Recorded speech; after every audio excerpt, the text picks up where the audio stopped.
সুপ্রিয় দর্শক, আসসালামু আলাইকুম ওয়া রাহমাতুল্লাহি ওয়া বারাকাতুহু। দেশ এবং দেশের বাইরে থেকে যারা আজকে আমাদের প্রতিবেদনটি দেখছেন, সকলকে প্রীতি এবং শুভেচ্ছা জানিয়ে শুরু করছি আমাদের আজকের প্রতিবেদন। দর্শক, আজ স্ক্রিনের সামনে যে বোনটিকে দেখছেন তার নাম হলো নীলিমা। দর্শক, নীলিমার জীবনে অসংখ্য কষ্টের কথা রয়েছে। সে সম্পর্কে তিনি আজকের ভিডিওটি, সে ফিউচারে কী করতে চাচ্ছে, কেনই বা আমাদের সাথে যোগাযোগ করলো, সে বিষয়গুলো জানাবো আজ আপনাদের। দর্শক, নীলিমা ফার্স্টে আমাদের সাথে যোগাযোগ করে। সে আমাদেরকে জানালো যে সে আমাদের প্রতিবেদনগুলি দেখে থাকে এবং সে মাধ্যমে আমাদের সাথে কন্ট্যাক্ট করেছে। আমি তাকে জিজ্ঞাসা করলাম, "জি বোন, আপনি বলুন, কী সম্পর্কিত নিয়ে আপনি আমার সাথে কথা বলতে চান?" তখন সে আমাদেরকে বলল যে, "ভাইয়া, আমার একটি পরিবারে বিয়ে হয়েছিল এবং আমার সংসার ছিল ১.৫ বছর। ১.৫ বছরের মাথায় তার হচ্ছে পরকীয়ার সম্পর্ক জানতে পারি এবং এটা বিয়ের আগে থেকেই ছিল, কিন্তু সে মানে বুঝতে দেয়নি। তা এরপর আমি যখন জানতে পারি, তাকে বলি, তখন সে আমার সাথে অনেক খারাপ ব্যবহার করে।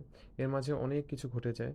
দর্শক, সে ফার্স্টে শুরুতে এগুলি বলে যে তার লাইফ স্টোরিতে অনেক কিছু হয়েছিল, কিন্তু সে ডিটেলসে মানে যতটুকু বলেছে আমি সেই বিষয়গুলি আপনাদের সামনে উপস্থাপন করছি। যে একটি পরিবারে বিয়ে হয়ে যাওয়ার পর সে মানে ভালোই যাচ্ছিল ফার্স্টে সংসার। পরে যখন পরকীয়া সম্পর্কটা জানতে পারে এবং সে মেয়ের সাথে ও তার হাসব্যান্ডের রেগুলার যোগাযোগ, তখন থেকেই নীলিমা সিদ্ধান্ত নেয় যে তার সাথে আর সংসার রাখবে না।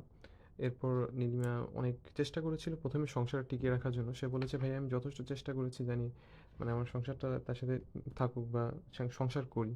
কিন্তু তার আসলে ব্যবহার এতই খারাপ ছিল এবং ওই মেয়ের সাথে সম্পর্ক জড়ে যাওয়ার পরও যতই তাকে চেষ্টা করেছি যদি ওই পথ থেকে ফিরিয়ে আনার, কিন্তু সে তার পুরনো প্রেমিক বা পরকীয়ার তার সাথেই আরকি রেগুলার যোগাযোগ করতো, এটা আমি মেনে নিতে পারিনি। এরপর থেকে তার সাথে আমি চিন্তা করি যে ডিভোর্সে যাবো।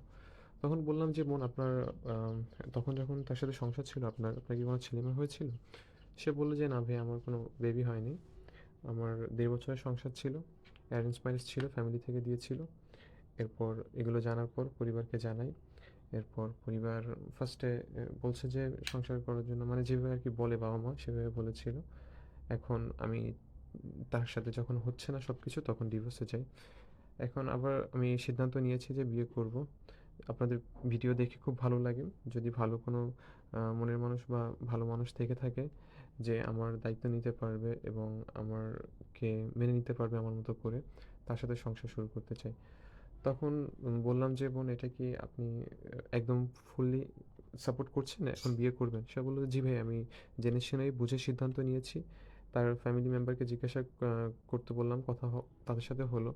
তারা বলল যে, "আমার মেয়ে যা চায় তাই আরকি তার সাথে হোক, সে সেটাই করুক।" তখন দর্শক বললাম যে, "জীবন, আপনা আমার সাথে কন্ট্যাক্টে থাকবেন। আমি যথেষ্ট চেষ্টা করব আপনার জন্য কিছু একটা করার এবং অবশ্যই আপনার নাম্বারটা কি যদি কেউ চায় দিব?" সে বলেছে, "জি ভাই, আমার নাম্বার যদি আপনার কাছে যাকে ভালো মনে হবে তার আমার নাম্বারটা তাকে দিবেন।"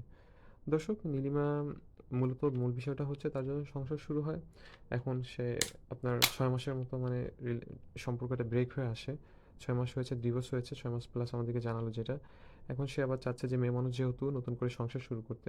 আশা করি আপনারা এই বিষয়টাকে সাধুবাদ জানাবেন এবং অবশ্যই যদি ভালো কোনো ভাইয়া থেকে থাকেন যে তার সাথে কন্ট্যাক্ট করতে চান, কমেন্টে আমাদেরকে ইন্টারেস্ট থাকলে জানাবেন। আমরা তাকে আপনার সাথে যোগাযোগ করার যথেষ্ট ব্যবস্থা করে দিব। আর ভিডিওটি কেমন লাগলো অবশ্যই জানাবেন। আমরা তাদের জন্যই কাজ করি যারা আরকি প্রতিবেদনে আসতে লজ্জাবোধ করে বা শাই ফিল করে, তাদেরকে আমরা এভাবে উপস্থাপনা করে থাকি। আপনারা দেখতে পাচ্ছেন স্ক্রিনের সামনে। দর্শক, আশা করি আজকে আমাদের ভিডিওটি অনেক ভালো লেগেছে। কমেন্টে মূল্যবান মতামতটি জানাবেন এবং অবশ্যই আপনার কন্ট্যাক্ট নম্বরটি ওখানে দিয়ে দিবেন। আমরা আপনার সাথে যথেষ্ট চেষ্টা করব যোগাযোগ করার জন্য। আর নীলিমার সাথে আপনাকে কন্ট্যাক্ট করিয়ে দিব। সবাই ভালো থাকবেন। আসসালামু আলাইকুম ওয়া রাহমাতুল্লাহি ওয়া বারাকাতুহু।